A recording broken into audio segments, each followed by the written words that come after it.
આ જે બનાવ બન્યો છે એ હકીકતની અંદર અમારી સમાજની અંદર આ પહેલી વખતનો બનાવ છે અને આ જે બન્યો છે એનાથી અમને પૂરેપૂરો આઘાત પણ છે અને હકીકત જો કદાચ આ દેશના વિરોધની અંદર પ્રવૃત્તિ કરતા હોય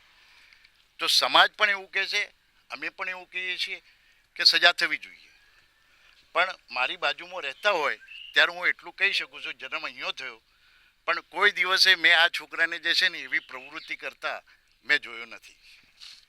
અને એની ચાલચલગત પ્રમાણે જે છે ને હું કોઈ દિવસે ન વિચાર કરી શકું.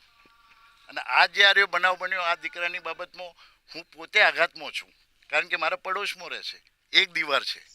એટલે મને પૂરેપૂરો આઘાત છે. મારા જે ગામની અંદર જે અત્યારે હાલ મદરસો છે, મકસદ તો એવો ના હોય, મતલબ તો એ ના હોય અને આવી પ્રવૃત્તિ થાય એ બાબતમાં ઈરાદો બી કોઈ પણ ના રાખે અને હું અહીંયા ગામનો આગેવાન તરીકે હું અને જો કદાચ એ ઈરાદાથી એ લોકો કરવા માગે તો પણ હું પાયો ના નાખવા દઉં, એટલું તો ઉપરવાળાનો કરમ છે. પણ જે અત્યારે હાલ થયું એ બાબતનો અમને આઘાત છે કે જો અમારા જ ગામની અંદર મારા જ જે છે ને સંસ્થા હોય ને સંસ્થાની અંદર આ બનાવ બને તો ખરેખરની અંદર અમારી જવાબદારી જે છે ને એ બને છે